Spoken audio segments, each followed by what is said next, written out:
WhatsApp guys, एक और news video आप लोगों के लिए हिंदी नॉलेज शो चैनल से। वीडियो का टाइटल ही गजब है। क्या है, बिडेन ने फिर ठिकाने लगा दिया। बिडेन पता है ना, जो बिडेन जो अमेरिका के भी राष्ट्रपति हैं, और जो थंबनेल उसमें था पाक पे यूएसए का कहर। तो साथ में देखते हैं कि क्या डिसीजन लिया है बिडेन ने, जो कि थोड़ा पाकिस्तान के फेवर में नहीं है। तो देखते हैं न्यूज। ओरिजिनल वीडियो का लिंक डिस्क्रिप्शन में है, चैनल पर तो प्लीज सब्सक्राइब। हमारा गेमिंग चैनल है, रात को 7:10 बजे लाइव स्ट्रीमिंग करते हैं। 1 2 3 नमस्कार दोस्तों, स्वागत है आपका हिंदी नॉलेज शो में। तो दोस्तों, वीडियो के शुरुआत में ही मैं आपसे एक सवाल पूछना चाहूंगा और वीडियो के अंत तक आप समझ भी जाएंगे कि क्यों मैंने आपसे सवाल पूछा। सवाल कुछ ऐसा है, मान लीजिए आपके पास 10 मोटरसाइकिल्स हैं, ठीक है। उन 10 मोटरसाइकिल में से एक व्यक्ति आपके पास आता है, कहता है कि आप मुझे 2 दे दीजिए, ठीक है, और मैं इसके बदले में आपको इसी की कीमत की 4 मोटरसाइकिल दूंगा, साथ ही आपकी बची हुई 8 मोटरसाइकिल की सर्विसिंग भी मैं ही करवाऊंगा। अब आप सोचेंगे ये तो बहुत बढ़िया ऑफर है, हमारी 10 मोटरसाइकिल की 12 हो गई और साथ ही जो 8 मोटरसाइकिल है उनकी सर्विस भी यही करवाया करेगा। यही सोचकर आप तैयार हो गए ऑफर लेने के लिए। लेकिन 1-2 घंटे बाद आपको पता चले कि जी जिस ब्रांड की आपको ये मोटरसाइकिल देने वाला है ना 4, उसमें इंजन चोरी का है, उसमें जो पहिए हैं वो खराब हैं, इसमें सर्विसिंग के इशू हैं, ढंग तरीके से चलती नहीं है। इसके ऊपर से आपकी जो 10 मोटरसाइकिल है जिस कंपनी की है, वो कंपनी भी कह रही है कि अगर आपने उस व्यक्ति को 2 मोटरसाइकिल दे दी तो हम आपके साथ भविष्य में कभी भी ना तो सौदा करेंगे, ना ही आपको कुछ अपना सामान देंगे। तो क्या अब भी आप तैयार हैं इस सौदे के लिए? मैं कहूँगा कतई नहीं। पाकिस्तान के साथ ठीक यही हुआ है। तो मैंने आपसे सवाल पूछा है ना, ये आपको अच्छे से समझाने के लिए ही पूछा था। दरअसल हुआ ये कि हाल ही में अफगानिस्तान से अमेरिका लौट रहा है। ऐसे में पाकिस्तान को चाहिए कि वो तालिबान पर नजर रख सके। इसी के लिए वो पाकिस्तान के अंदर एक मिलिट्री बेस बनाना चाहता है। इसी को देखते हुए पाकिस्तान खुश हो गया। पाकिस्तान को ये लगा कि जी अमेरिका को हमारी जरूरत है, जो हम कहेंगे अमेरिका वो ही करेगा। इसीलिए उसने अपनी एक सबसे बड़ी कमजोरी को दूर करने की कोशिश करी, उसकी एयरफोर्स।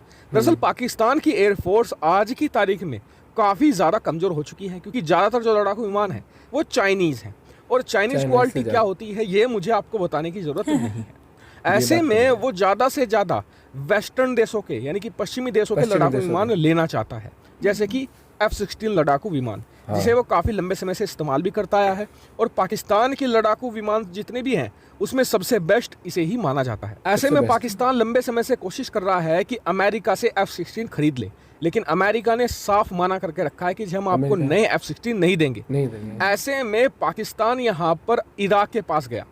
इराक को कहा कि जी आप हमें 12 F-16 लड़ाकू विमान दे दीजिए, इसके बदले में हम आपको 24 चाइना में बने हुए JF-17 थंडर लड़ाकू विमान देंगे। इतना ही नहीं, आपके जितने बचे हुए F-16 लड़ाकू विमान होंगे ना, हम उनकी सर्विसिंग करा करेंगे, क्योंकि हमारे पास ऐसे टेक्नीशियन मौजूद हैं जो F-16 की जो सर्विसिंग वगैरह है, मेंटेनेंस है, वो कर सकते हैं। और यहाँ पर जो लोग JF-17 को नहीं जानते ना, वो ये सोच रहे होंगे ये तो बम्पर ऑफर है इराक के लिए। भाई उसके 12 के 24 लड़ाकू विमान हो गए, और जो बाकी के F-16 है उनकी फ्री में मेंटेनेंस हुआ करेगी, सर्विसिंग हुआ करेगी। इससे इराक को कोई दिक्कत नहीं होगी। लेकिन दिक्कत है, दरअसल इराक ही नहीं पूरी दुनिया को पता है JF-17 क्या चीज है। दरअसल JF-17 दुनिया का एकमात्र नायाब हीरा है, जिसे लेने के बाद किसी देश की वायुसेना की जो ताकत है वो बढ़ती नहीं है, घट जाती है। क्यों? क्योंकि इसकी जो मेंटेनेंस कॉस्ट है ना, वो उस लेवल की है कि किसी भी देश की वायुसेना की जो फाइनेंशियल कंडीशन है उसे तोड़ कर रखते हैं। और इतना ही नहीं, अगर मैंने आपको इसकी जो ऑपरेशन कैपेबिलिटी है वो बता देना, आप माथा पीट लोगे। मैं आपको उदाहरण देकर समझाता हूँ। मान लीजिए कि भारत ने राफेल खरीदे हैं 100, उनमें से हमेशा 70 से 75 ऑपरेशनल रहते हैं, यानी कि वो किसी भी मिशन पर जा सकते हैं। 25% ऐसे होंगे, यानी कि 25 राफेल जो मेंटेनेंस सेंटर में रहेंगे, वेयर हाउस में रहेंगे। ये जनरल है। सुखोई की बात करूं तो 60 से 65 होता है। इतना ही नहीं, अगर मैं F-30 की बात करूं तो वो भी 60 से 70 के आसपास ही होता है। लेकिन JF-17 का पता है कितना है? 30% से भी कम। 70% JF-17 ऐसे हैं हर समय मेंटेनेंस के लिए, सर्विसिंग के लिए वेयर हाउस में खड़े ही रहते हैं, क्योंकि इतनी कमियां इनमें आती है। और इसीलिए पाकिस्तान ये सोच रहा था कि F-16 के बदले वो JF-17 देकर 24 JF-17 से अपना पीछा छुड़ा लेगा और उसके पास बेहतरीन F-16 आ जाएगा। लेकिन पाकिस्तान के इस प्लान में 2 गड़बड़ है। पहला कि इराक मूर्ख देश नहीं है, उसने साफ मना कर दिया है। दूसरा, अमेरिका बताया जा रहा है कि अमेरिका ने भी यहाँ पर इन्फ्लुएंस किया इराक को, कहा कि जी ऐसा बिल्कुल मत करना, क्योंकि अगर आपने बिना हमारी परमिशन के ऐसा करने की जरूरत की तो आपको आने वाले समय में अमेरिका से ना तो कोई हथियार मिलेगा, ना ही कोई इक्विपमेंट मिलने वाला है। इसी वजह से पाकिस्तान का पूरा प्लान धरा का धरा रह गया। अब मैं पाकिस्तानियों से सवाल पूछना चाहूंगा, जब आपका JF-17 इतना बेहतर है, इतना जबरदस्त है, तो फिर आप अपने 24 JF-17 देकर 12 F-16 खरीदने की कोशिश क्यों कर रहे हो? F-16 भी कोई इतना जबरदस्त लड़ाकू विमान नहीं है, सिंगल इंजन लड़ाकू विमान है, 40 साल पहले बना हुआ है। वो डबल इंजन राफेल को कैसे टक्कर दे सकता है? कोई लॉजिक ही नहीं बनता।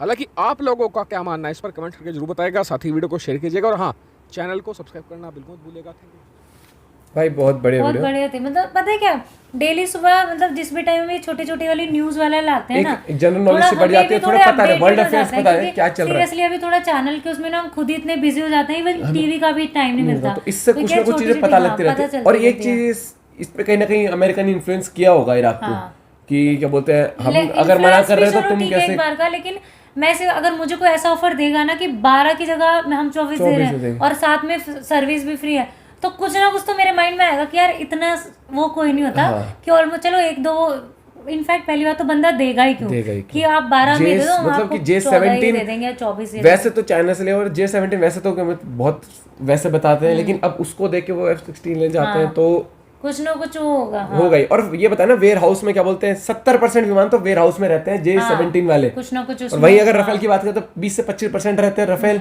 और रफेल आराम से क्या बोलते हैं वो 70% 70% आराम से कहीं भी अगर कोई जरूरत पड़ती है तो लड़ाई में निकल सकते हैं। तो मेरे को लग रहा है यही मेन रीजन है कि J-17 वो देना चाहता है, क्योंकि उसकी सर्विसिंग कॉस्ट ज्यादा है, प्लस वो मोस्ट ऑफ द टाइम अगर 100 है 100 में से 70 तो अपने वेयर हाउस में ही रहते हैं।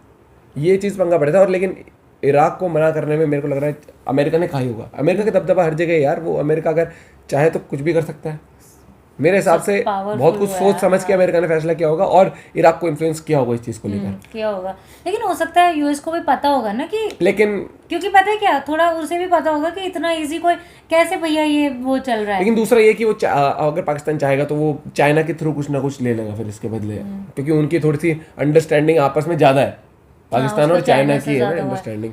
तो लेकिन इराक ने डिसीजन जो लिया है कुछ सोच समझ के इराक ने भी लिया होगा, अमेरिका ने भी सोच समझ के लिया होगा, अगर ये है तो सबने कुछ ना कुछ तो सोचा ही होगा डिसीजन के अंदर, क्योंकि हम नहीं इतने बड़े लेवल पे नहीं। मैं भी एक बार मतलब इतनी बार सोचूं कि यार ऐसा क्या है कि बिल्कुल ही डबल वापस कर रहा है ये वाले लेके।